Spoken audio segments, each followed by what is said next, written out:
All right. What's going on, everybody?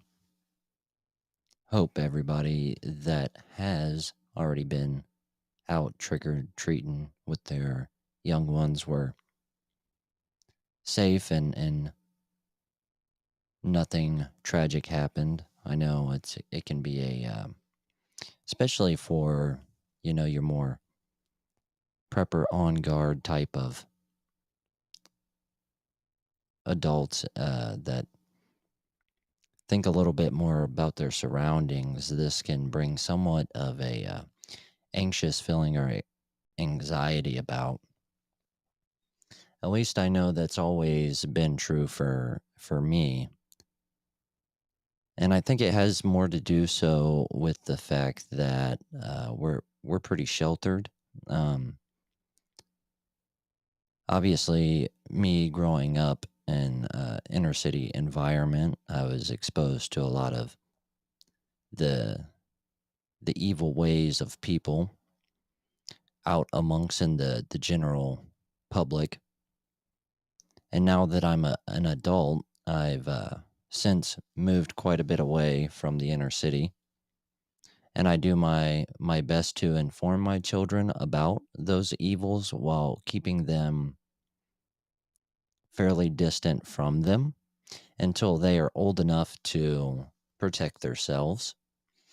I'm a big believer in that you should prepare your children for the road, not prepare the road for your children. And I think that we've kind of lost that sentiment in society. And you can definitely see with some of the response from COVID, they really wanted to release that fear as far into the population as they could. And it worked. And it's because we don't keep that sentiment going and trying to make sure that life is going to happen. You just have to roll with the punches. And the difference between successful people in life and the ones who are not successful are probably because they did not or were not prepared to take on those challenges. Every generation since the beginning of this country has had some type of problem they've had to overcome, and it doesn't it doesn't discriminate. Sure, you can say certain times in the country, uh, certain cultures and populations amongst us have had more problems to overcome than others, but that doesn't mean that the other groups were living free of issues. And then we jump to now where there's a lot of hypocrisy. And I've kind of been thinking about how am I going to go about talking about Kanye West and his comments, remarks about the Jewish media, or some might describe it as the JQ, the Jewish question. And I know some people will choose to ignore it, saying that if you ignore it, if you just choose not to see what positions of ethnicities and religions hold powers in our government and media and larger industries, that it won't affect you. And in a lot of ways, it can be seen as an illness. It can infect you if you think about this. But where the hypocrisy comes into play, and I would agree. Uh, getting we'll rewind a little bit. and we'll talk about the letting that infect you and be all that you think about. Yes, it can be a negative thing, but you have to be aware of your surroundings. You have to be aware of who is in charge, who is sculpting your environments, your country, the culture in America at large. I've might have brought this up before, but I think when we talk about the downfall of America,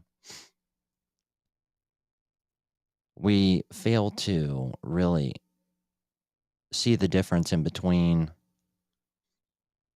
the downfall of the American empire and the downfall of America as a country. I think as long as we can hold on to our principles, America will continue to survive.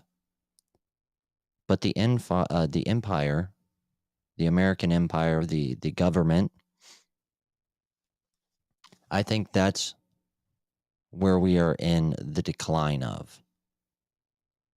And a lot of people will try to say that this isn't the case, but that's because they can't separate the two. A lot of people have said, this isn't the country that I grew up in. And they're right, because the country that they grew up in has been heading to its demise for a long time.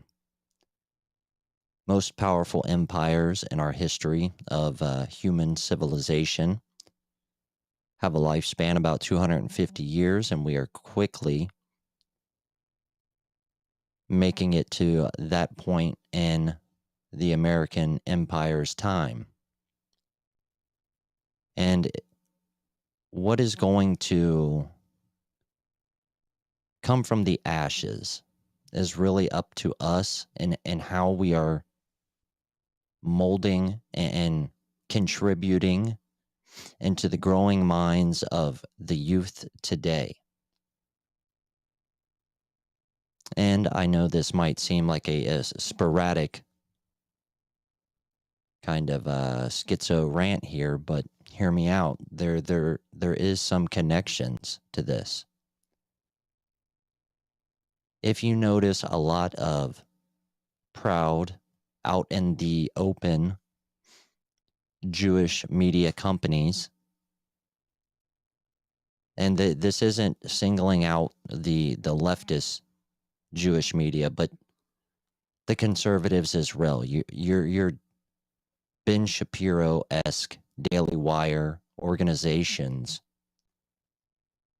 for a long time have been on a psyop mission to blur the lines between Christianity and Judaism.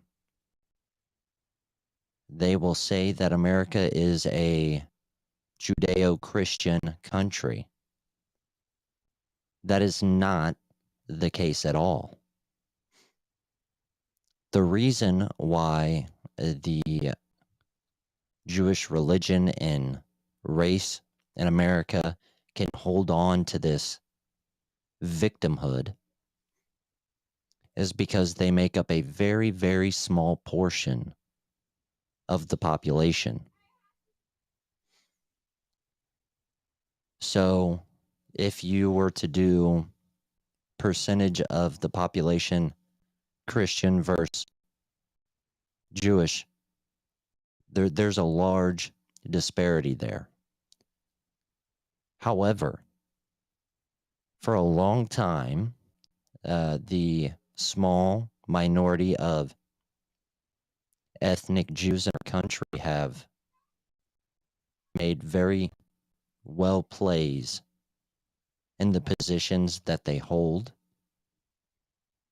And even if we want to say that Kanye West may be a little loosey-goosey upstairs, that doesn't mean that he's not wrong about this.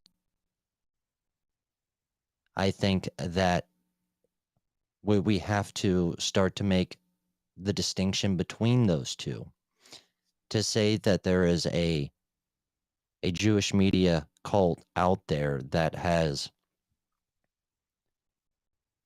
gathered to specifically attack Kanye West is a totally different question than to say that the ethnic Jews in America have begun to practice nepotism in our government and in the media. And I think it's very hard to if this is true or is not true. But if we really look at the facts and the way that the human mind works, the way that cultures are formed, we are a very tribe-like species. We flock to our own. You will always be able to find those outliers, peoples that rebel against their own kind. But this does not make up the majority, not even a big minority, but the very, very small, minute minority of people will go outside of their culture, of their tribe. As for the rest of us, it is a human instinct to want to feel safe. And being around our own, people that look like us, talk like us, believe in what we believe in, have the same morality. To say that this isn't a thing, that humans do not practice this, is insanity. It is proven over and over again out in the wilderness, in the wild, with nature. You have packs of wolves. Uh, you have schools of fish in the ocean. You even have flowers and trees that flourish once they are within their environment, their culture, their tribe. Going back thousands and thousands of years, the American regime that is now in place would like you to think that multiculturalism is the reason for expansion, for development,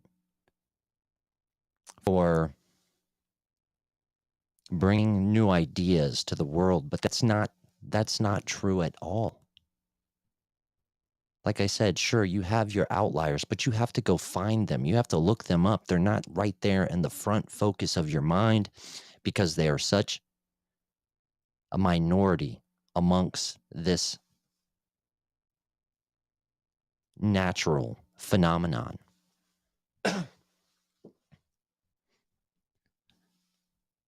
Now, hard times, not having everything that you need, but being put in hard places, that does seem to create an environment where we expand and create out of necessity, out of survival.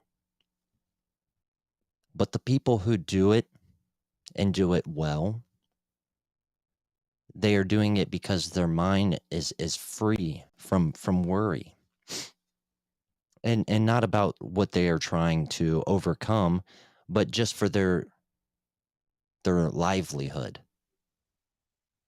They're around their own people where they don't feel constantly attacked. They can feel comfortable in their environment.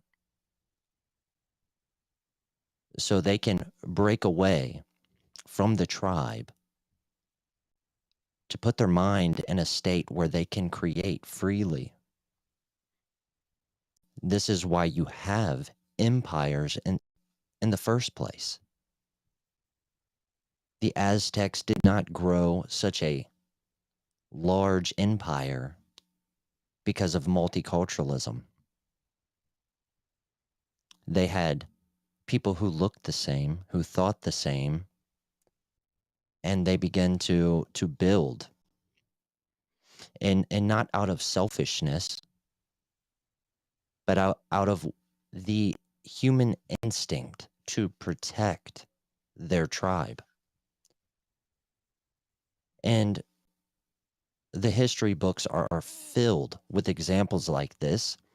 And even in times of depression and hardship, in these history books, like the Irish coming to America, you still see these tribes stick together to survive.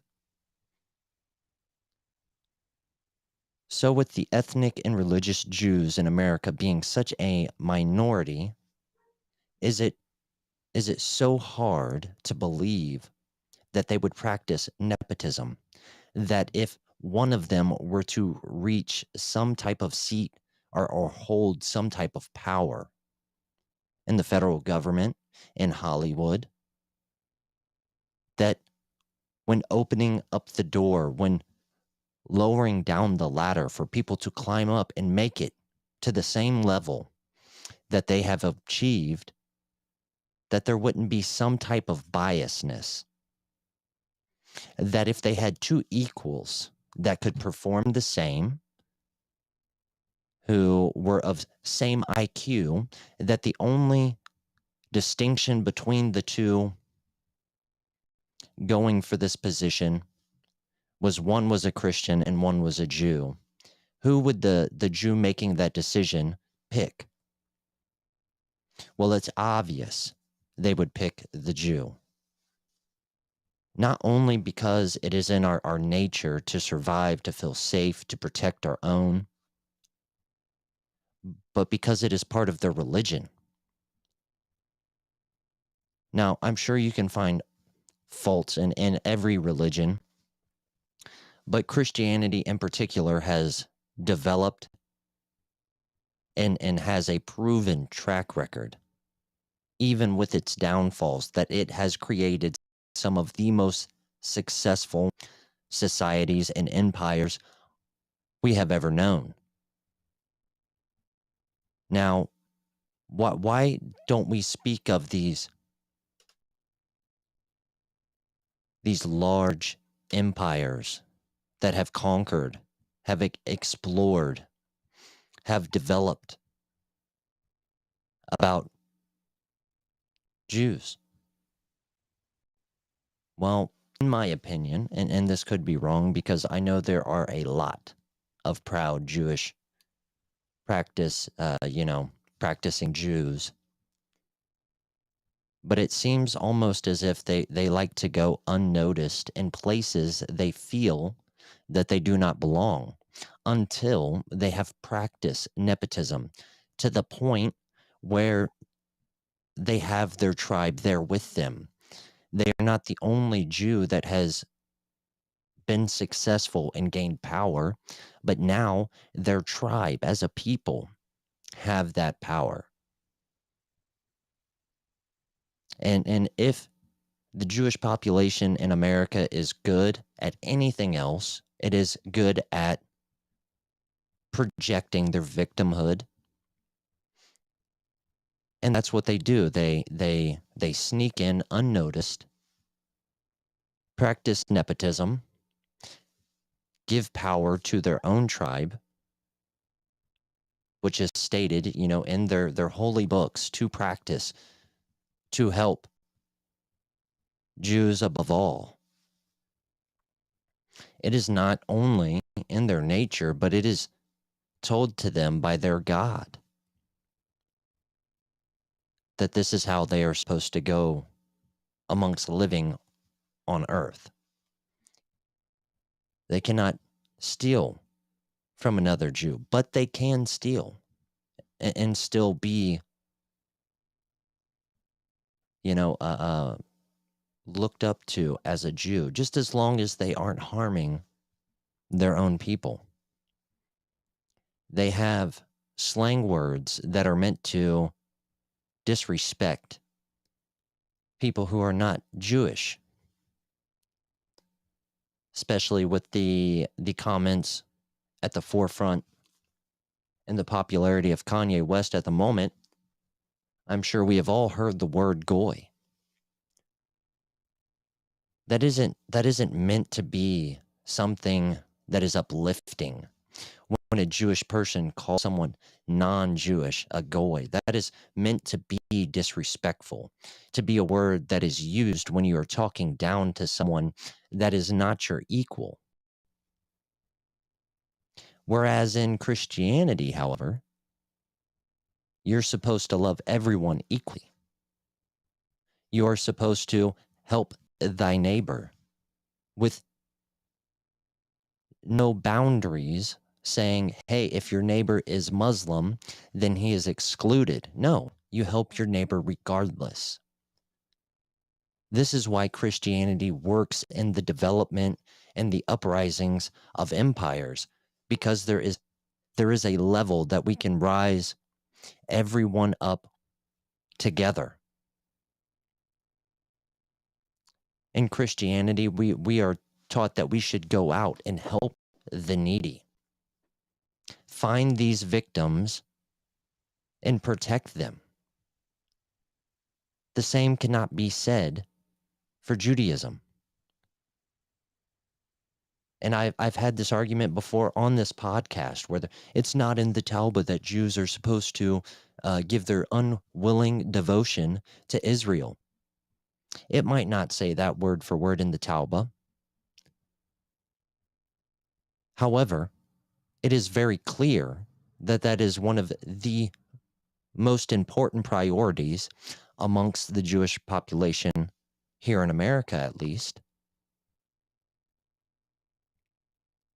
And the hypocrisy when it comes to pointing out certain things about certain cultures is almost unbearable. For a long time, I would say at least very openly and loudly, the 1990s, all the ways up until now, we talk about this, old white population, the Caucasians that move things behind the scenes and the deep state. And people are allowed to call that out.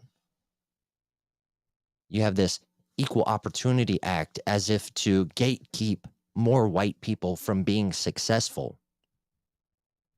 However, if you are lucky enough to have some Ashkenazi Jew in you, you are excluded. In fact, you are protected by corporations and foundations, the ADL. There are whole groups within the government that are made up of only Jewish people, that their only concern is to drain the American tax dollars as much as possible to protect Israel. Israel is one of the only countries that has this Iron Dome technology. And if we were to have some type of nuclear fallout, this protection of the Iron Dome that the American taxpayers pay for to keep up and running, to upgrade, and to keep, as well functioning as possible, could be the difference in between who is the last religion on the face of the planet. So here we have a Christian country, a Christian developed country. And I'm sure there will be people that say, the slaves came over, they weren't Christian. So that means that, at least for the African American population, it isn't all Christian, but those African Americans that were brought over here, through slavery or whatever, a hardship, they adopted Christianity. And through Christianity, some of those populations across America rose up. They begin to prosper. So yes, even the African American population amongst us growing as the country grew, taking on Christianity, bettered their lives. And then, you have Israel popping up. And as the Jews poured in, The focus became less about our morality and our morals in America and more about protecting victims, which isn't all bad. Of course, and there should be some type of equality as far as defense and protection goes, but that's not how it works out, is it? It's the American Christian that protects the rest of the world, while the rest of the world points their fingers back at us, bans, and name calls, and forces our children through public schools to disavow that very religion that has gotten us where we are today. And you wonder why we are seeing the downfall of America? I would think it would be fairly obvious at this point. So moving on just a little bit, I would love to hear the argument on if Kanye West is so wrong for saying what he said, then how is it what he describes was put into overdrive after he said what he said? He criticized the Jewish population that works in media and holds key position in key companies and industries. And when he did so, you can say he had a disrespectful tone, but he was not trying to be disrespectful. In fact, in a lot of the interviews, he has said that he is jealous of the Jewish people. He only wants for the African Americans in America to have the same bonding relationship amongst themselves as the Jewish population does with themselves. He has said that the Jews have done very for themselves, that they're very successful, they're high IQ'd. The only real negative thing that he said was describing the act of nepotism amongst the Jewish population in America. And this is what he is being crucified for. Lost billions and billions of dollars against his worth as a man, as his legacy is almost completely destroyed, because he points out that there is a population of Jews in America that practices nepotism. And like I said, I don't think for certain you would ever get a yay or a nay if this is actually happening, because even if it was, do you think those Jews who are practicing nepotism would openly admit it? They are destroying people's lives, stripping us of our constitutional rights just to protect the Jewish people from even having to answer this question. That's the issue. If you're going to practice this amongst your people, be proud of it. Now, of course, the Jewish population that practices is, protecting their own and making sure that their people have a path upward before anyone else. Other groups in America also do this. And that's why I said I think it's fairly hard to argue that this is not happening, because every group, at least for the majority of the larger groups in America, are doing this. It's just what level have they rose to in society that is in the spotlight? If you go into the inner city, you will see large populations of Africans Americans that live with each other. Some neighborhoods that have no other ethnicities in them but black. And this is the same out in the country, where you can go into the country side of America and find that there are only Caucasians in certain sections in the rural areas of the United States. So why is it so hard to believe that if you go to Hollywood you will find large clumped up portions of population of the Jewish religion, where we know Hollywood controls most of the media. They have been gatekeepers for a very long time. Why do you think censorship amongst social media is so important? Because Hollywood cannot control social media. So yes, to say that Jews aren't in high positions in Hollywood is absurd. Of course they are. They have been for a long time, almost since the beginning. And yes, they are absolutely gatekeeping. It is very clear that there is censorship.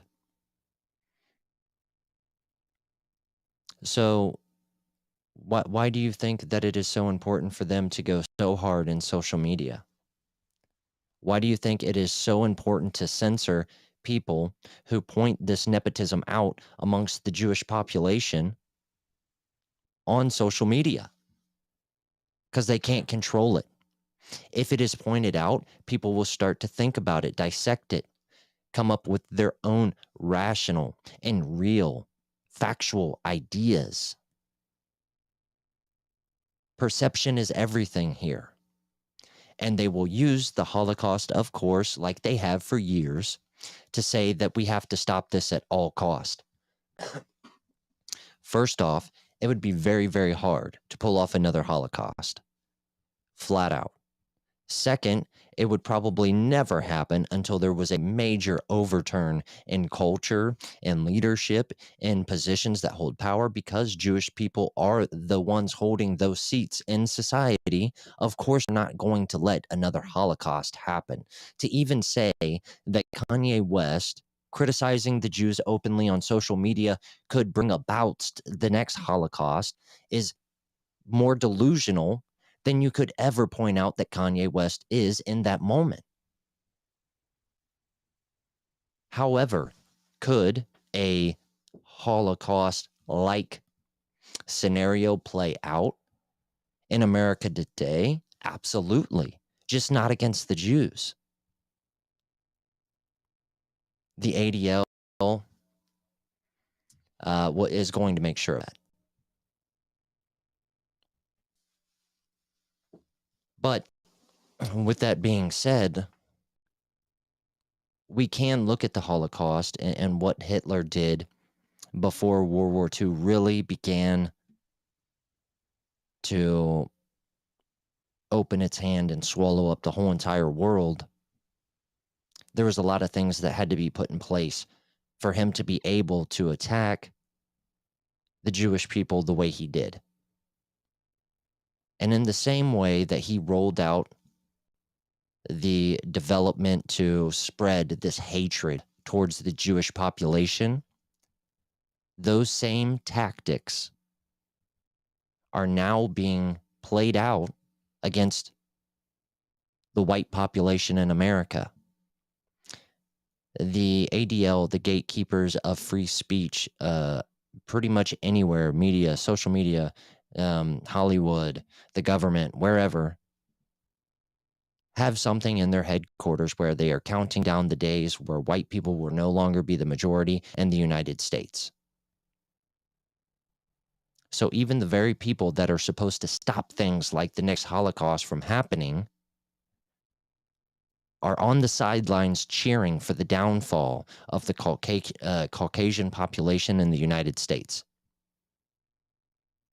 If Kanye West came out and said, the white media is attacking me and destroyed my family, nobody would have an issue with it. In fact, it would be cheered by BLM, by the ADL, by the left-wing media, and more than likely, probably even the damn White House. Kanye West's support for Donald Trump was huge. Affected the way that black people in America thought about politics. So, of course, if Kanye West was to come out and attack the white population of the United States, if he was to turn his back on conservatism and begun to preach the brainwashing ways of progressiveness in the United States today, you bet your ass that the White House, that Joe Biden and Nancy Pelosi would make sure that they were the loudest echo chamber we have ever seen for Kanye West. But no. We can't criticize the Jews. It is not only important to call out the nepotism amongst Jews in society, but it is also important that we call out the hypocrisy. And of course, the left protects it because this is exactly what they need, what they must do to continue to carry out their regime like they do every single day. So if they were to call out the Jews, then it would just flip their whole ideology on its face.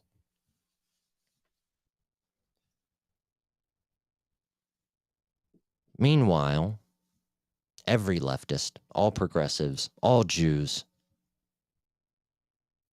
call out the whites being majority an issue, even though that has not been the case for hundreds of years in America. It has actually only brought this country to prosper. It is only when you start infecting society with other cultures that you begin to see these environments and these neighborhoods start to crumble. Nobody wants to live in the inner city anymore. Do you think it's because there's large populations of white people that vandalize and commit crimes and gatekeep these ghettos in the inner city? Do you think that's why people don't want to live in the inner city? Of course not. And they do this everywhere. And that is why it is so important to call out, and that no matter if we take a win or a loss, we have to continue pushing on. We are at a point in this country where we just cannot afford to compromise on anything. I know a lot of people, libertarians especially, that like to point out we should be able to have political conversations against our adversaries. We should be able to see their point of views, and I agree with being able to see their point of views. You must be able to see where your enemy is coming from, what good they think they are doing before you can counter or really begin to break down and develop a winning strategy against your opponents. However, there's only so many fucking things you can talk about in politics. This is why they keep making things political that should not be. COVID should not have been political. If we would have not made it political, it would have been able to, we would have been able to defeat and stop the braining and the,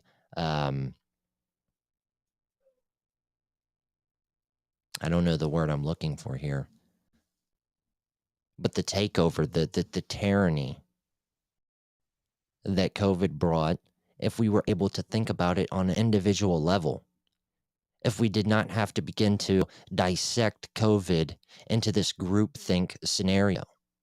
That's what politics is. Protecting your tribe, making sure that your morals, your morality is protected above all, and that it is protected by law by our federal government.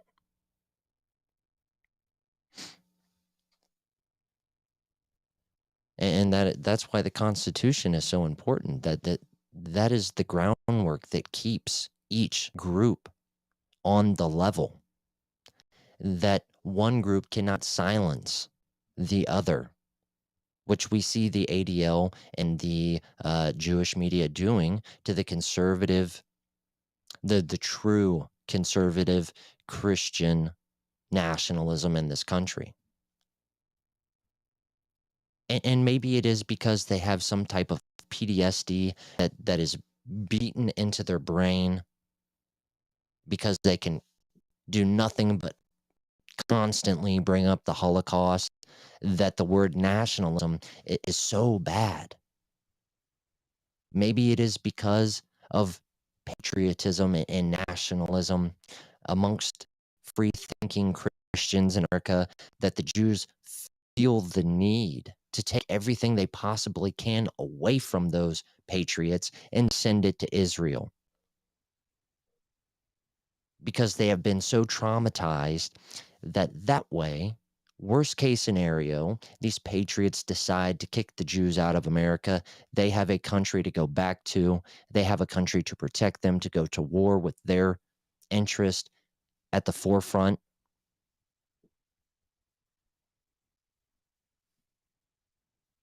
Even the libertarian atheists know at the end of the day, deep down in their heart, what Christianity brings to this country is what inspires the patriotism in this country. It is what has made freedom survive for as long as it has in this country. And there are even a large portion of atheists that, through whatever their life has shown them, has decided to not worship something higher than themselves. They realize the importance of Christianity in our culture. And at the end of the day, Judaism is just taking away from that. Now, they can live in America and, protect their people and practice nepotism, but what cannot happen is we cannot silence people and punish them for pointing this out when those same groups are pointing at the Caucasian population in America and saying the same fucking thing. Of course, other Caucasians are looking out for other Caucasians. We're just the only population in America that has been made to feel guilty for it.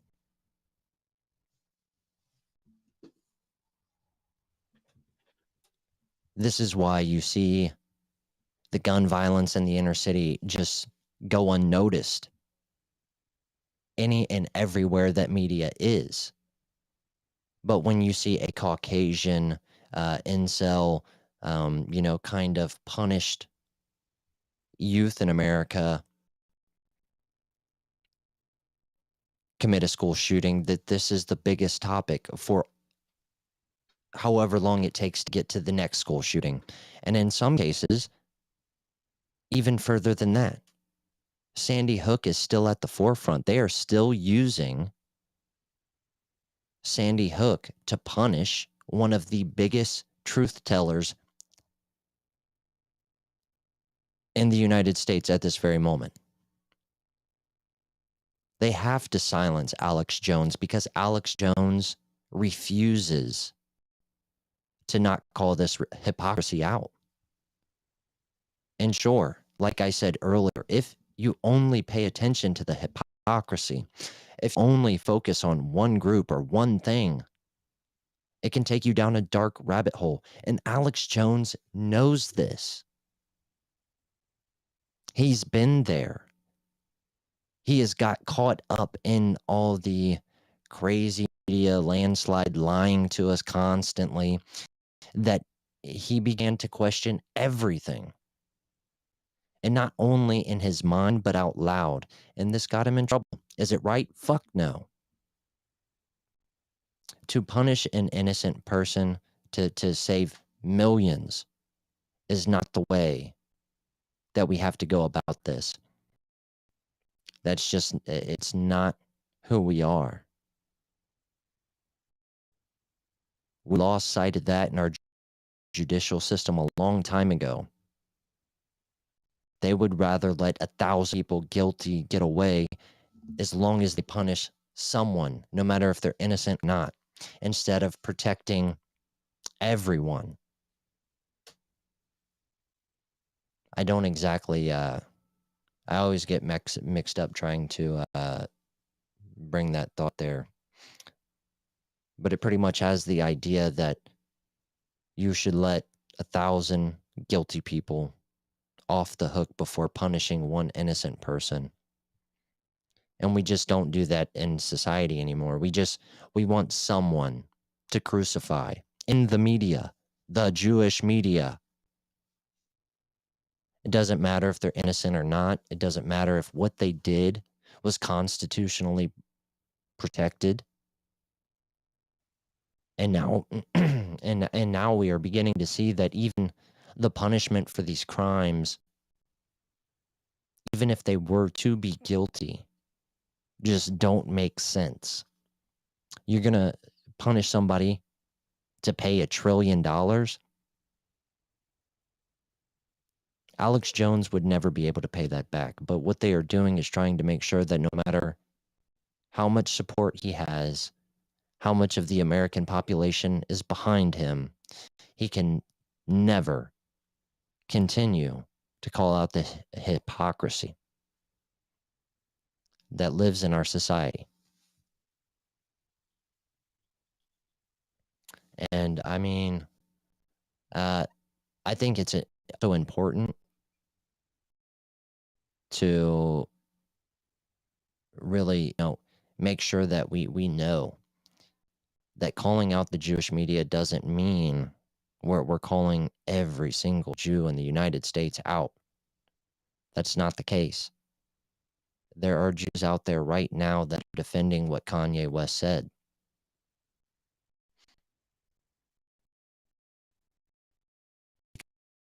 They the Constitution before everything else.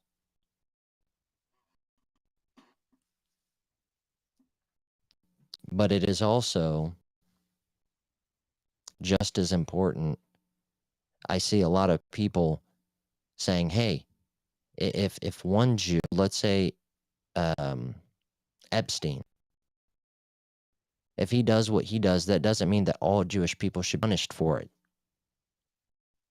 But if you call out the people that are in Jewish media, you're calling out the specific portion of the Jewish population that is calling shots in the media. Now that offends all the Jews. So which one is it? If they do something bad, they can't be held responsible as a culture and as a group. But if they do something good, we must worship them as a culture and a group and hold them up as equals to Christianity in the United States. Get the fuck out of here. They are far from it. And what they have done to even begin to compete, if not criminal, is unmoral. But they don't know about fucking immorality. Like I said, it's not the same.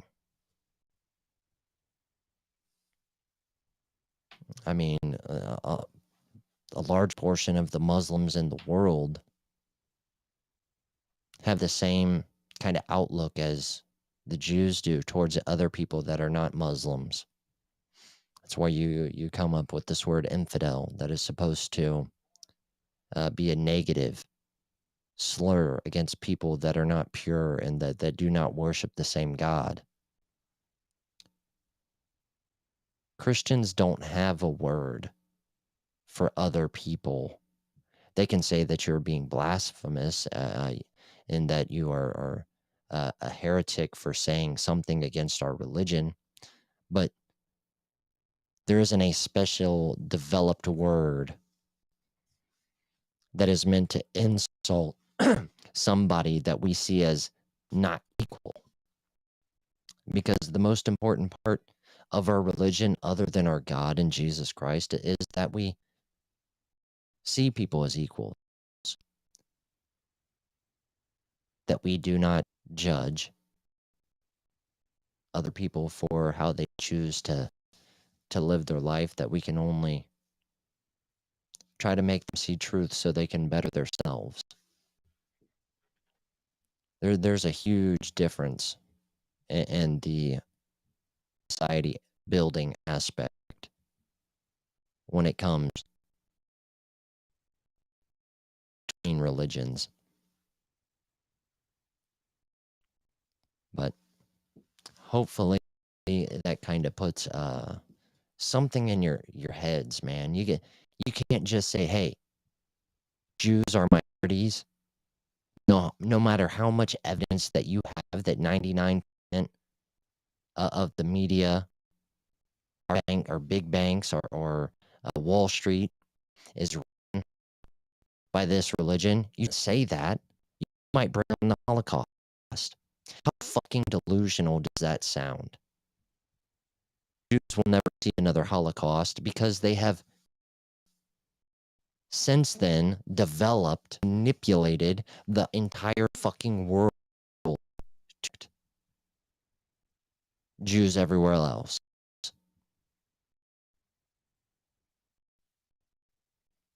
And if anything, they have been undermining Caucasians and Christianity in the United States to do the very thing that they fear themselves, just against another group of people.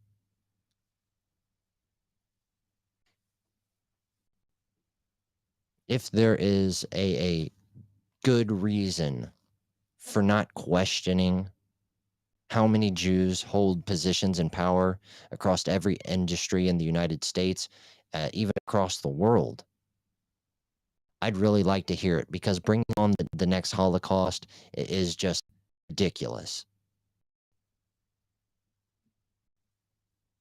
We're supposed to bow down and make sure we don't offend all of the minorities in our country while we're being genocided ourselves. Get the fuck out of here.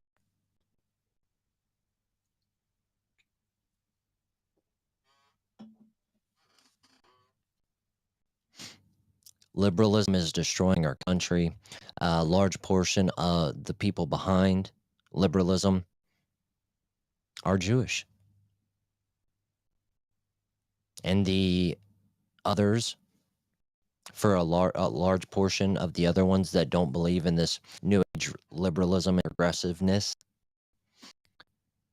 they have the same delusional thought as a lot of conservatives, that they are really libertarians, that just let everybody do what everybody wants to do, and that's the best way to form a society.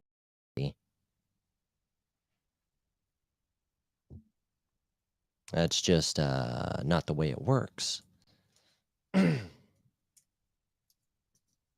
But I'm sure a lot of people don't listen to the episodes without the camera, and I'm not sure why, because honestly, I'm not doing like backflips or juggling or any bullshit like that. So does it really matter that much if you see me? Wouldn't you rather have the better audio? Because this is why I do that. I don't have my Sony camera at the moment. If I share my screen, I can go through my interface and through my better mic, and you have a better audio experience. So I would think that the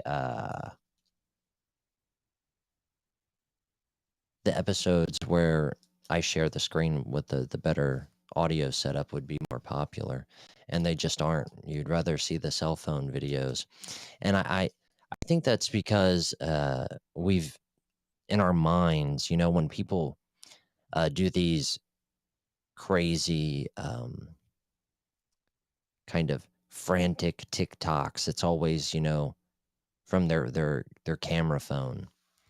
At any time that there's like fucking breaking news, it's somebody on their camera going, "Oh my god, this just happened." And because of then, when you see somebody with shitty camera phone video angle pop up on a live stream, you at least want to be like, "What the fuck is this person?" Obviously he has something to say that's important, or he wouldn't be on his camera phone.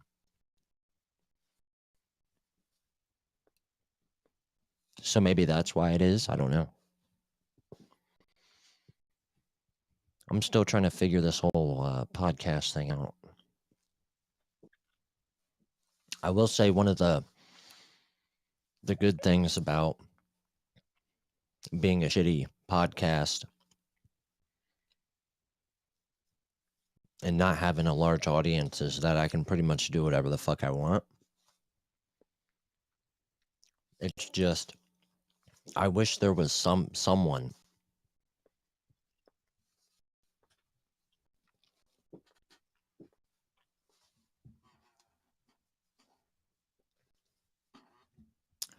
Sorry, I had to wet my whistle.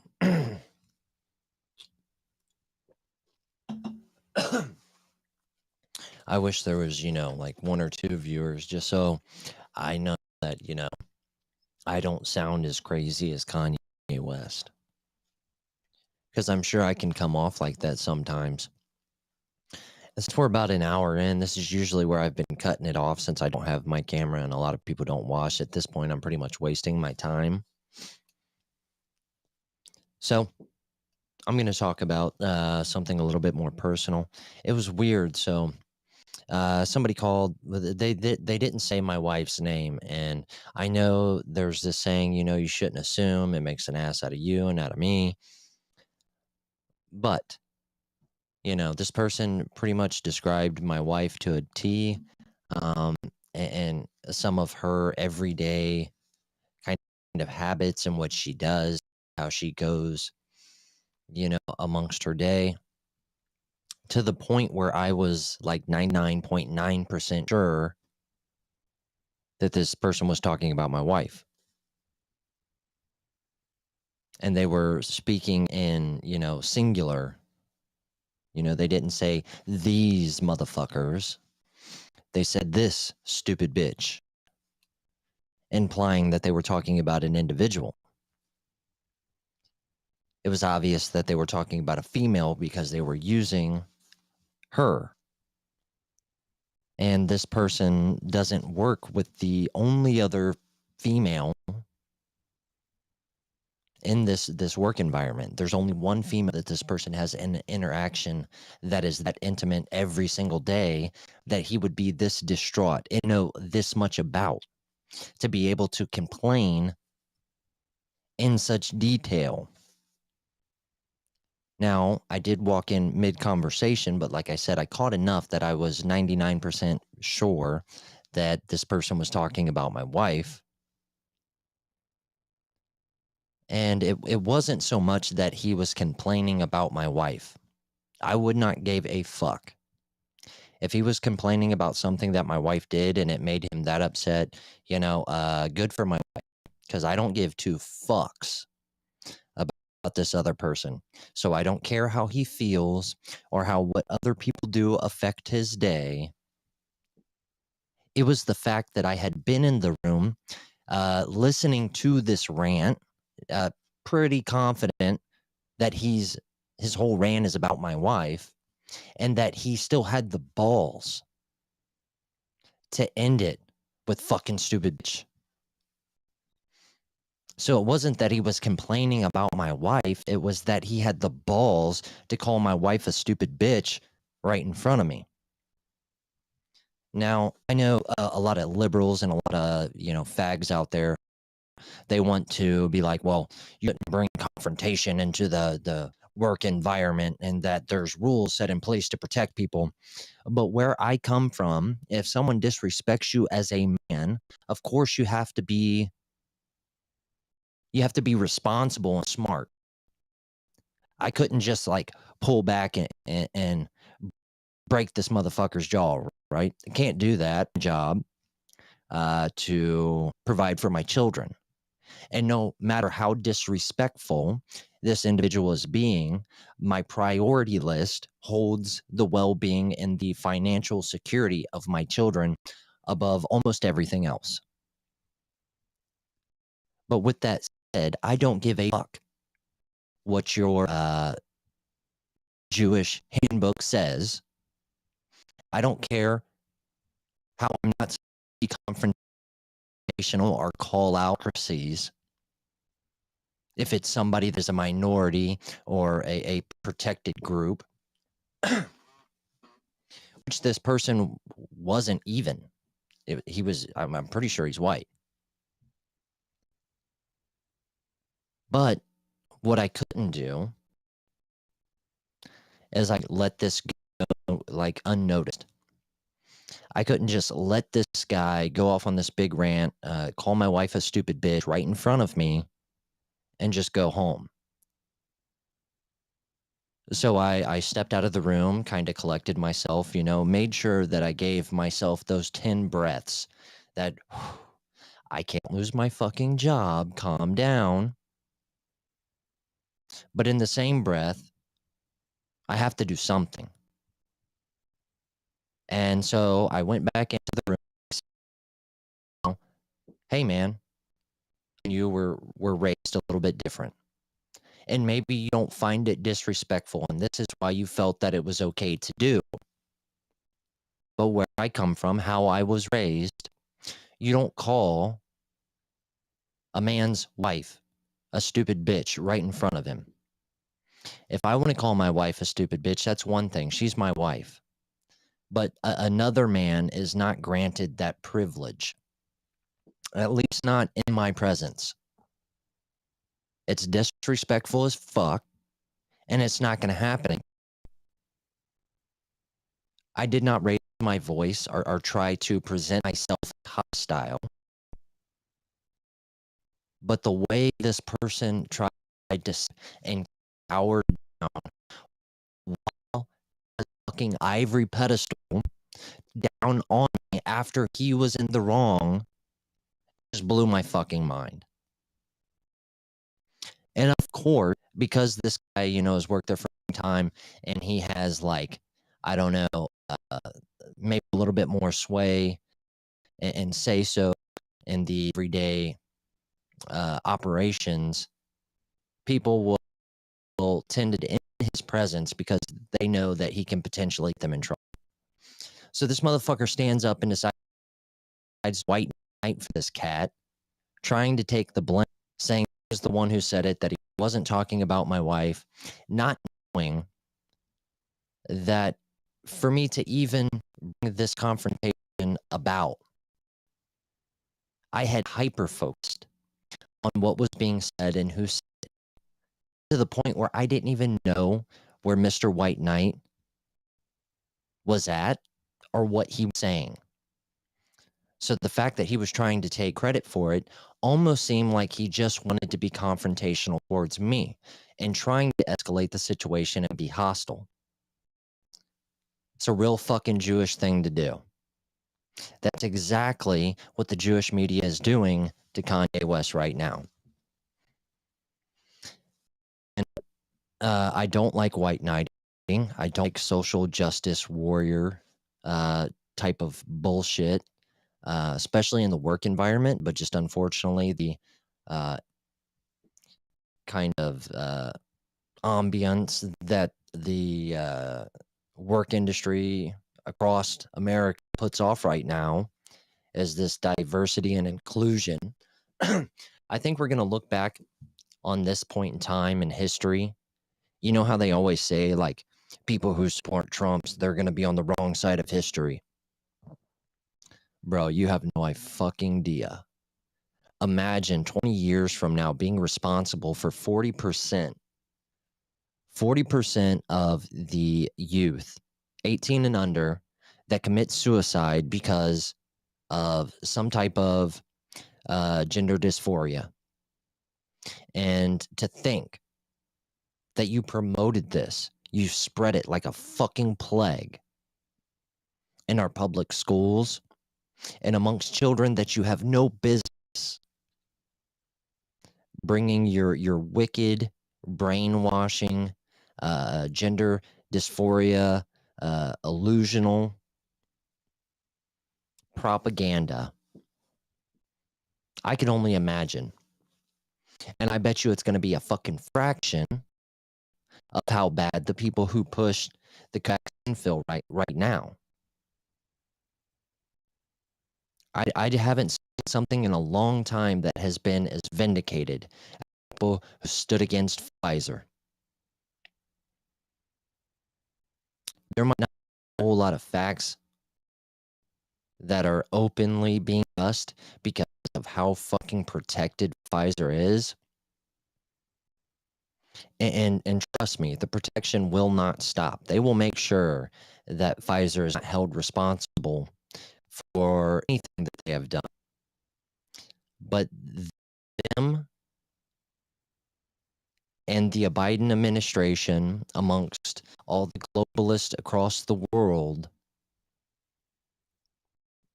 have done more damage to the human race than probably anyone ever. They have infected millions upon millions of people with poison that we have no idea the effects and consequences under false narrative and promises. And even when it became unbearably obvious,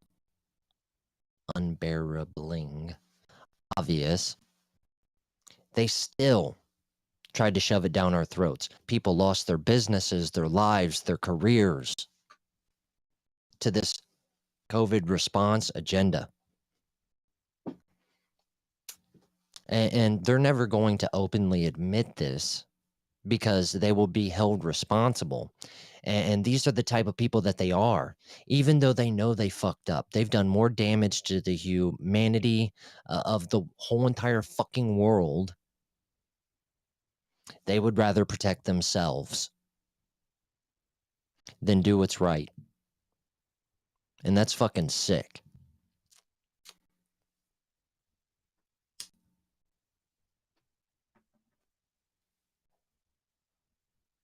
So imagine 10 years from now when we have even more evidence, when there's documentary after documentary after documentary that is made and put out, when conservatives have begun to fight back in the censorship on social media,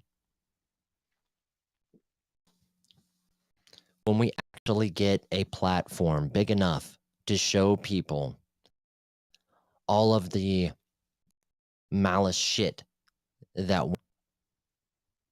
during COVID, you want to talk about another fucking Holocaust. If we should go after anybody, it should be everybody that supported the fucking vaccine. Now, I'm not saying or promoting violence, of course. This is all brought to you in the theories of Minecraft. But if you want to talk about a population, a culture, a group that's fucking scum, that should be looked down upon, it should be every motherfucker that promoted the COVID vaccine. And that's only the beginning of the vindication that conservatives that rebelled against this shit are beginning to feel. Of course, there won't be any consequences right away, but it's just one more thing that is shifting and turning the tides. See, I think that the liberals have brought on the downfall of the empire of America. But if the downfall had to come, as shitty as it is best that it came this way by the hands of the liberals, because that means the ashes and the phoenix that rises afterwards is going to be the complete opposite. That the generation to come and the generations after will have so many examples, evidence of how evil liberalism is, that they will have choice, but in the next constitution, to put everything possibly in place to protect what comes after this empire from the liberalism and the left agenda that is tearing us now from the generations to come. I think that should be very white pilling.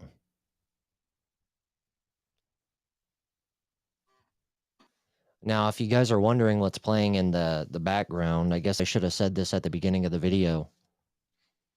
It's a guy over on Odyssey that streams. I do advise he uses strong language, but he is a very intelligent person.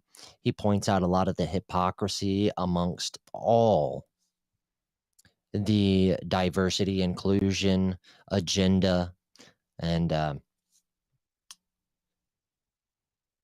some of his streams are very nostalgic to me because I remember he talks about things that began in the 90s and how they begin to form all the things that is wrong with our country today and how we may not have noticed them at the time,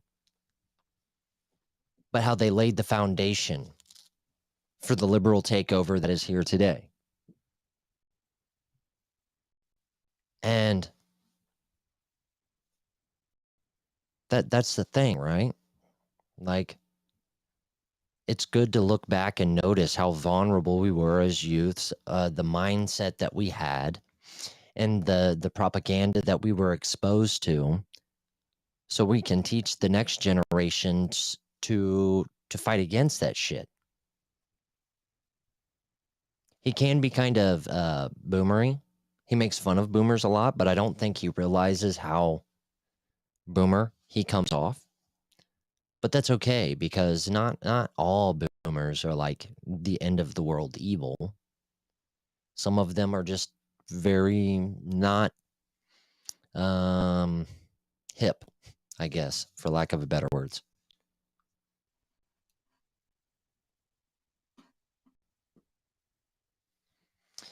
So since I have the time and nobody's going to watch this, I guess I'll probably get off here pretty soon. But I will tell you this. If you did like my streams at the beginning with the camera will be coming back very shortly. And I'm thinking about ideas, not just ideas to talk about, but ways to kind of get this thing rolling a little bit better. And I think it is obvious amongst anybody who streams or does podcasts that it's all about efficiency, and consistency is what makes you succeed. Of course, there are, nuances, as there is in everything, that you can make one video and blow up, right? But the consistency is really what matters. If you consistently put shit out, you're more likely to have that one viral clip that leaps you into front of millions of viewers' eyes. So once the camera is back is when we will really start to try to be consistent here at Death by Tyranny. It still will probably be very sporadic, but there will be some structure to it. I work a 2-2-3 schedule, which means if I'm off this Monday, I won't be off next Monday. So it will probably be like every Saturday for sure, or every Sunday for sure, bi-weekly. And then on the weeks we don't do Sundays, we'll do Mondays, Pratt. And it will probably be more so Sunday and Monday. And I say that because I've noticed that the people that I watch on YouTube, the people I listen to as far as podcast, nobody really puts anything out Saturdays. You're lucky if they put something out Fridays. And these are the days that I find myself most wanting to enjoy content. And there is just, it's like everybody does the Monday through Friday shit. And then they treat this like a regular job and they take off the weekend. But most people have extra time on the weekend. So wouldn't it make sense for at least there to be a subsection of podcast that works the opposite days as everyone else? And I think there could be an opportunity for me there. For the people that are looking for new live episodes in the podcast arena on the days that people aren't taking advantage of. Not only that, but I've found that there is a huge disparity amongst content creators that are kind of like this gun tuber or 2A advocate group. And then the conservative, real political, these underground movements as far as like the right wing goes, the new age Zoomer, right wing dissident, and a lot of people are banned. But a lot of the gun tubers, they might not be banned because they aren't speaking out about the Jewish media or liberalism or whatever it may be, but they're still under the thumb, constantly being suppressed and censored because the liberals, the Jewish media doesn't agree with the promotion of the Second Amendment. at least for the civilian population of the United States. And I think that's really where my like niche marketing uh, opportunities are.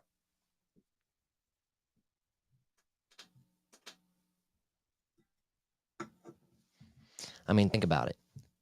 You got these right wing dissidents where you clearly know that they agree with the Second Amendment, but they have to be careful. They can't come off as these crazy prepper 2A advocates, because then they begin to be targeted by the federal government. They begin to be looked at by the ATF. But what if it was just a singular individual that brought these two groups together?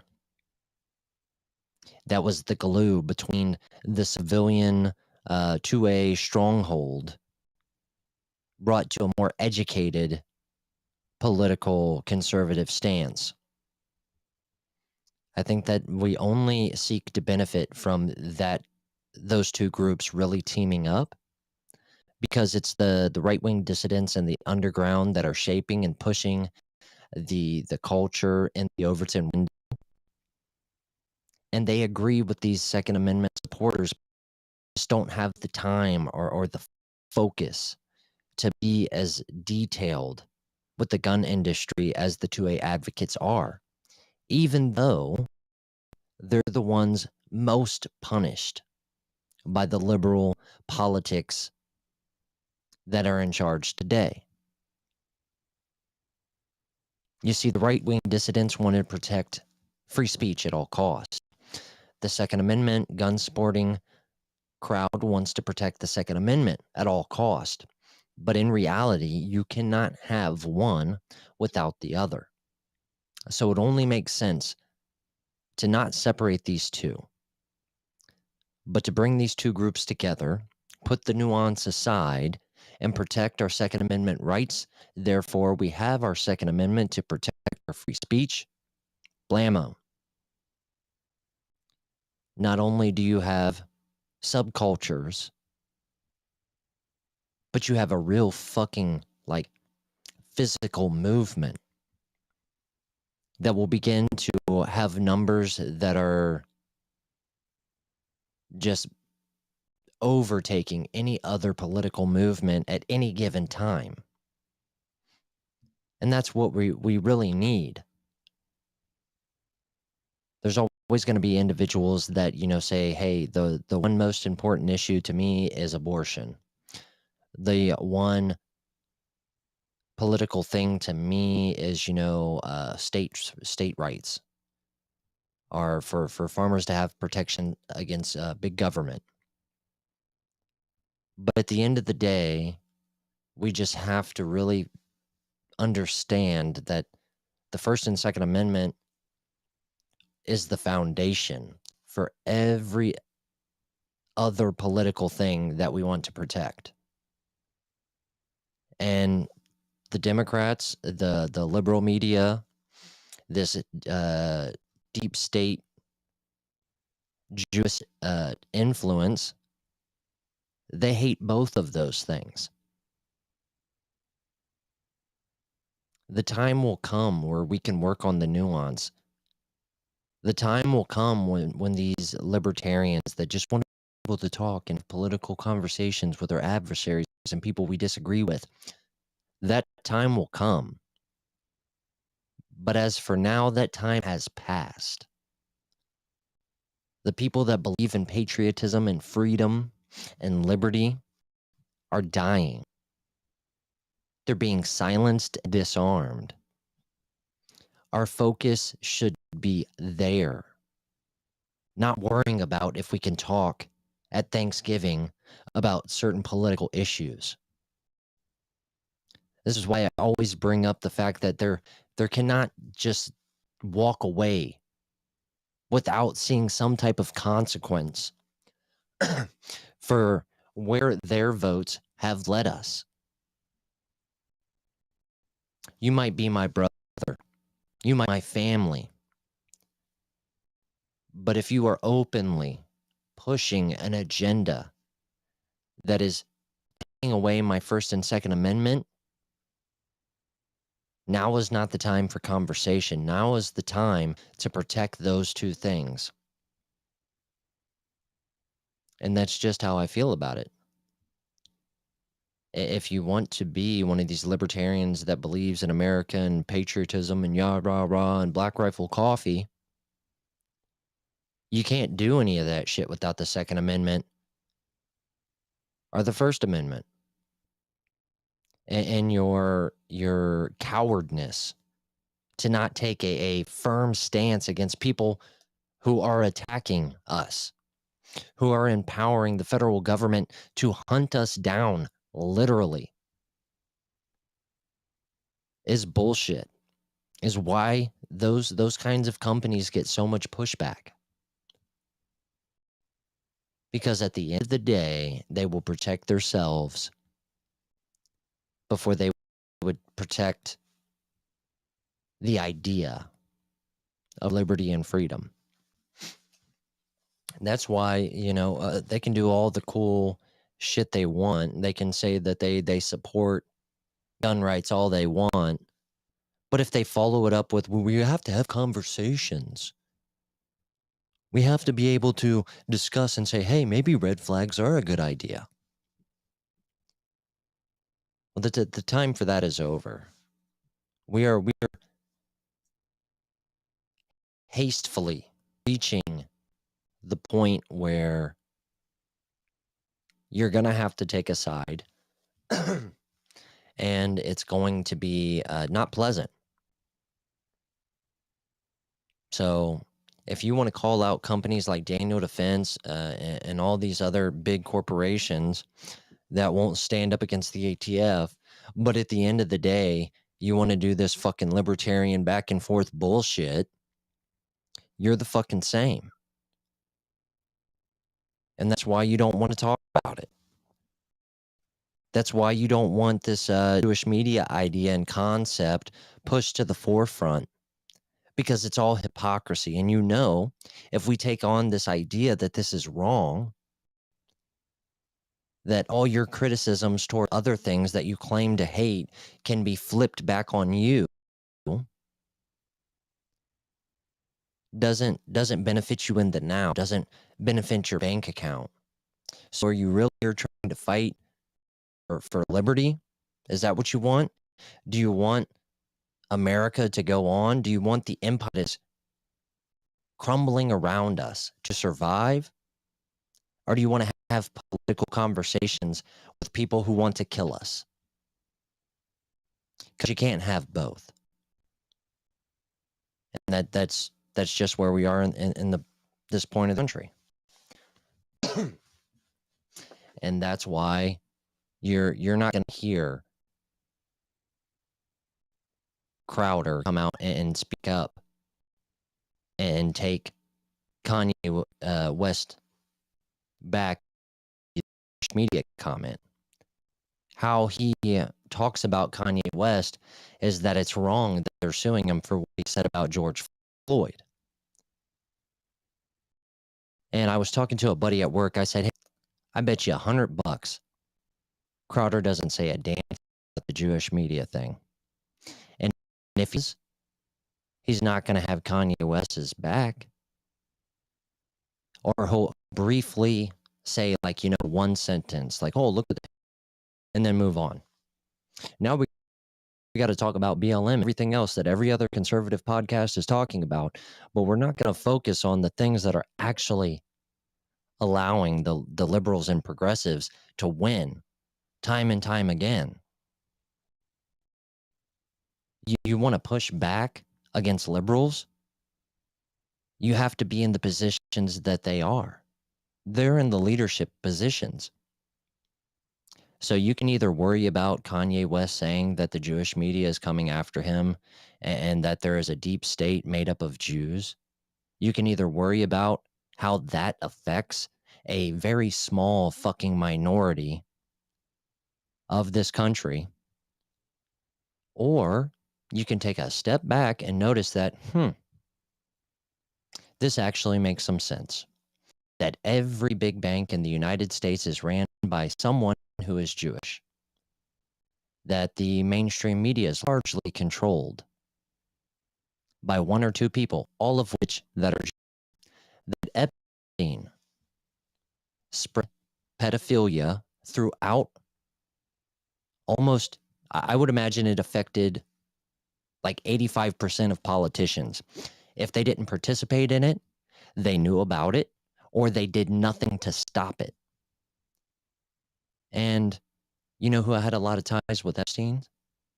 A lot of Jews and a lot of Israel. So what's more important to you? Ben Shapiro's feelings? Uh, being able to have a platform? Or the fact that there is nepotism in our country that is allowing the liberals, the Jewish liberals, to grow behind the scenes and not only influence, they're not just influence, they're in the positions where they can make the moves, they can make things happen. But you just want to say liberals. I want to get more specific than that. That's odd. And there's a ton of other reasons why Kanye West saying what he said is important. Just let's put Christianity beside, right? We're not talking about that right at this very moment. Let's put everything else aside except for the thought and the sincerity of Kanye West wanting to protect African Americans in the United States. You don't think what he said had some truth to it? That these Jewish filmmakers in Hollywood and record producers and everyone else are using African Americans, only allowing them to be in this kind of cage to make money for the people that really have the power. But no one cared about that. Any other time, any other day, any other conflict, that would be of up priority to Hollywood, to the media, to the federal government. It would be protecting the African American minority from a more powerful, influential class. But when it comes to the ones who are Jewish, you can't say anything about that. And then at the end of the day, they really proved what West said was absolutely a thing. So I'm going to go ahead and get off here today. Like I said, it kind of gets me down that a lot of people don't listen to the ones where I screen share. Go check out Black Pilled. Hopefully by the 1st of 2030. I got a lot of things going on. We're talking about moving. We're talking about buying a house. My studio is kind of in shambles as it is. I'm trying to get everything ready as far as like where I want to be in society and how prepared I want to be for the things that are happening to protect my family. So at the end of the day, I can, I can only put the podcast so high on the list. It is important to me. I do want to reach out to people. And before I the Kanye West ramble there, was I would really like a couple of people maybe disagree with on some things, but are particularly at certain portions of things that I like to talk about.